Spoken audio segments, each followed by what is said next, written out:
Você está prestes a mergulhar na trajetória, na experiência e nos ensinamentos de alguém que marcou a história. Não apenas com feitos grandiosos, mas com escolhas conscientes, mentalidade diferenciada e princípios que atravessam gerações. Homem ou mulher, esse líder não nasceu pronto. Foi moldado por desafios, por decisões difíceis, por quedas e recomeços.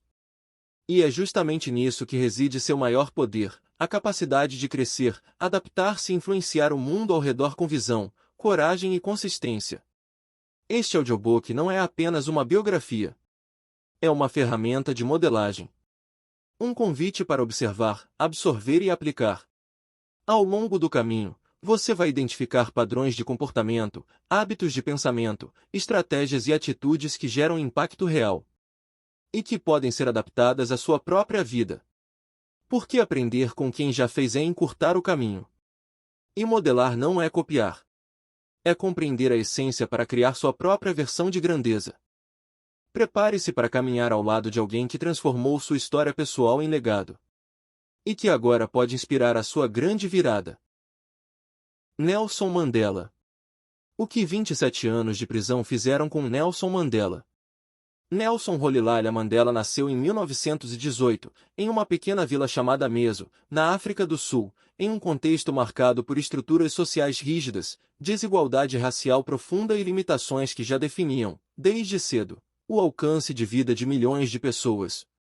Mas, como acontece em muitas histórias que se tornam relevantes, sua vida não começou com grandeza. Começou com simplicidade. Mandela nasceu em uma família da realeza tribal Xhosa, mas isso não significava privilégio nos termos modernos. Significava responsabilidade. Desde pequeno, ele foi exposto a conversas sobre liderança, decisões comunitárias e resolução de conflitos. Observava como líderes ouviam, ponderavam e buscavam equilíbrio. E, ainda sem perceber, algo começava a ser formado. Não uma posição, mas uma mentalidade. Uma forma de enxergar o mundo que ia além do individual. Quando ainda era jovem, Mandela perdeu o pai. E esse evento marcou profundamente sua trajetória. Foi levado para viver sob a tutela de um regente local, onde teve acesso à educação formal, algo raro para muitos na época. E foi nesse ambiente que sua visão começou a se expandir. Ele deixou de ver apenas a realidade da sua vila. E começou a perceber a estrutura maior da sociedade em que vivia. Uma sociedade dividida. Injusta. Desigual. Mas, nesse momento, ele ainda não era um líder. Era um jovem tentando entender o mundo. Ao se mudar para estudar em instituições mais formais, Mandela teve contato com ideias, pensamentos e perspectivas que ampliaram ainda mais sua consciência. E, junto com isso, veio algo inevitável. O confronto. Confronto entre aquilo que ele acreditava e aquilo que ele via. Confronto entre justiça e realidade. Esse tipo de confronto não gera resposta imediata. Ele gera inquietação. E a inquietação, quando não é ignorada, se transforma em busca. Mandela começou a questionar. A observar com mais atenção. Ao perceber que aquilo que muitos aceitavam como normal, na verdade, não era. Era estruturalmente injusto.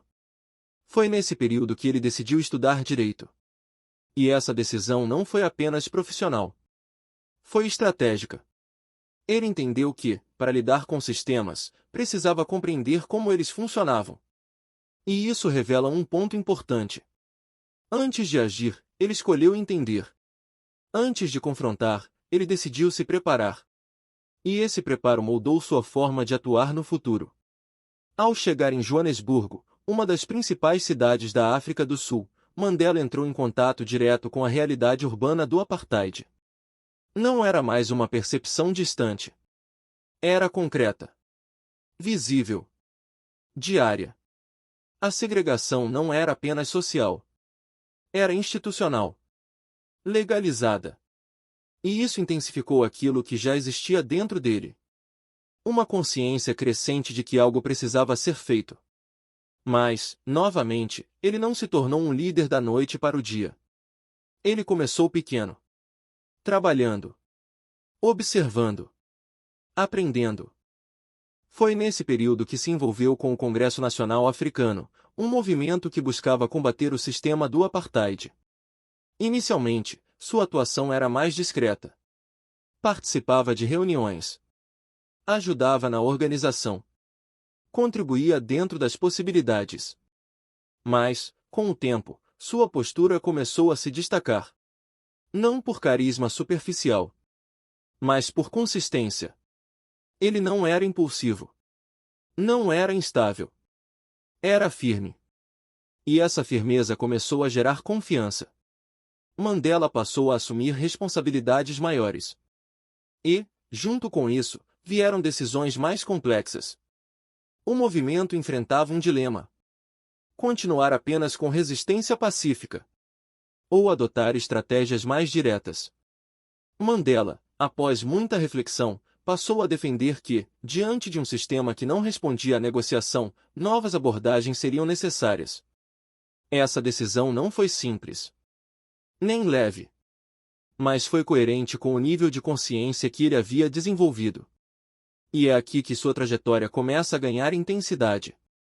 Porque, a partir desse ponto, ele deixou de ser apenas alguém que observava, e passou a ser alguém que se posicionava. E posicionamento gera consequência. Com o aumento de sua atuação política, Mandela passou a ser monitorado pelo governo. Se tornou alvo, perseguido. Até que, em 1962, foi preso. Esse momento poderia ser visto como o fim. Mas, na prática, foi o início de uma nova fase. Uma fase invisível. Uma fase onde tudo aquilo que havia sido construído internamente seria testado. Mandela foi condenado à prisão perpétua e enviado para a ilha de Robben Island, onde passaria a maior parte dos seus 27 anos de encarceramento. Ali, o cenário era duro. Trabalho forçado, condições precárias, isolamento e, acima de tudo, uma tentativa constante de quebrar o espírito dos prisioneiros. Mas algo interessante aconteceu. Mandela não foi destruído pela prisão. Ele foi refinado por ela.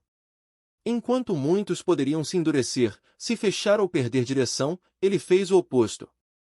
Usou aquele tempo para pensar, para refletir, para amadurecer. Ele estudava, observava, conversava e, aos poucos, desenvolvia algo ainda mais profundo do que sua convicção inicial: discernimento.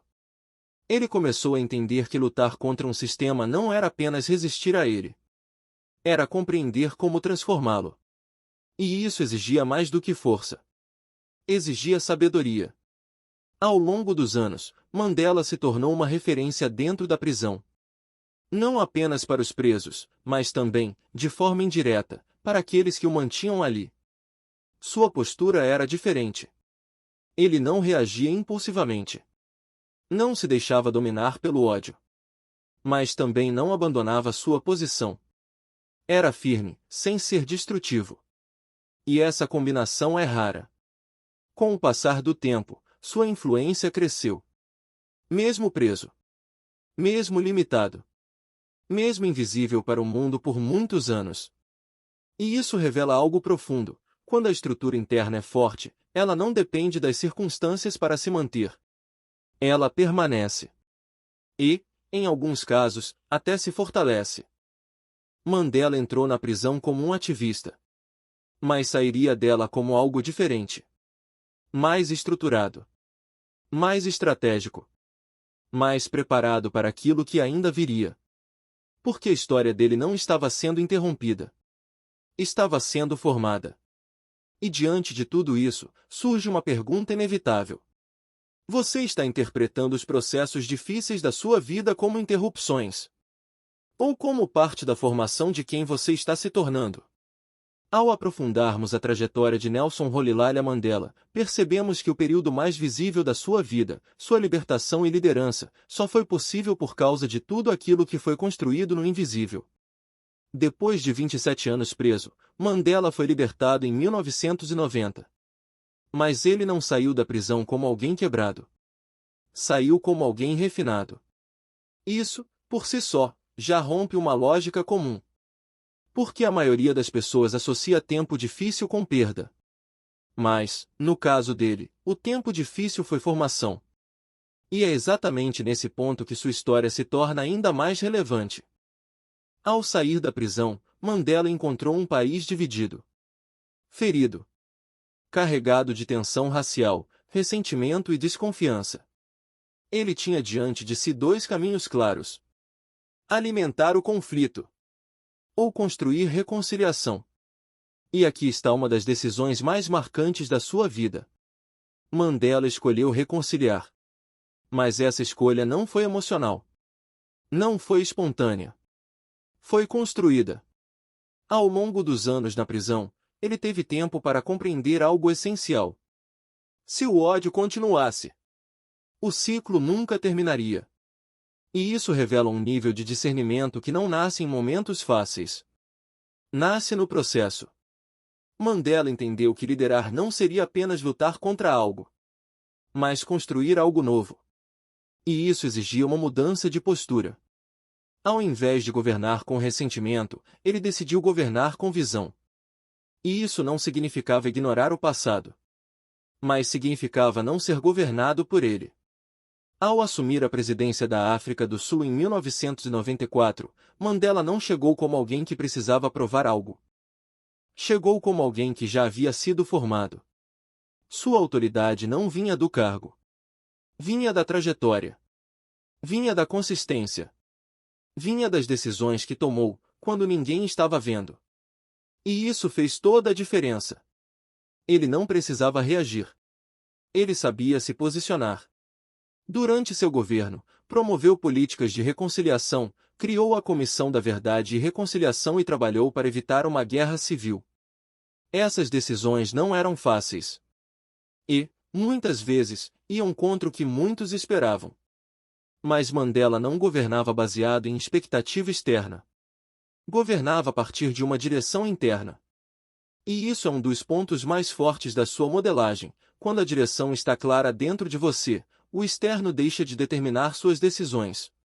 Outro momento simbólico foi durante a Copa do Mundo de Rugby de 1995. Mandela usou o esporte como instrumento de união nacional. Vestiu a camisa da seleção, que antes representava apenas a minoria branca, e transformou aquele símbolo em algo coletivo. Esse gesto foi mais do que político. Foi estratégico. Foi consciente. Foi alinhado com a visão que ele carregava. E isso mostra que liderança não é apenas discurso. É ação coerente com aquilo que foi construído internamente. Ao longo de sua presidência, Mandela tomou decisões difíceis, mas sempre mantendo algo constante: sua identidade. Ele não mudou conforme o poder aumentou. Porque sua identidade não foi construída no poder. Foi construída no processo. E isso explica por que, após apenas um mandato, ele decidiu deixar a presidência. Ele não precisava se manter no poder para validar quem era. Sua identidade já estava definida. E essa decisão, mais uma vez, reforça sua consistência. Após deixar o cargo, continuou atuando em causas sociais, trabalhando pela paz, pela igualdade e pelo desenvolvimento. Mas agora sem o peso institucional. Apenas como expressão de quem se tornou. E ao observar toda a sua trajetória, fica evidente que Mandela não foi formado em um único momento.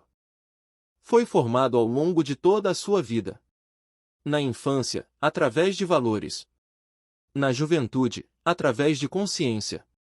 Na fase adulta, através de decisões. Na prisão, através de amadurecimento. Na liderança, através de expressão. Tudo se conecta. Nada foi isolado. E isso revela um princípio profundo: a vida não é composta por eventos desconectados. Ela é um processo contínuo de formação. Mandela não se tornou quem foi apenas porque teve uma oportunidade. Ele se tornou quem foi porque estava preparado quando a oportunidade chegou. E essa preparação não foi rápida. Não foi fácil. Mas foi consistente. E é exatamente isso que sustenta uma vida com direção. Porque direção não vem de momentos. Vem de construção. E construção leva tempo. Exige decisões. Exige permanência. Exige consistência. E diante de tudo isso, a pergunta final não é sobre o que você já alcançou, mas sobre o que está sendo formado dentro de você ao longo do caminho. Você está apenas atravessando os processos da sua vida, ou está permitindo que eles formem a estrutura necessária para sustentar aquilo que você ainda vai viver?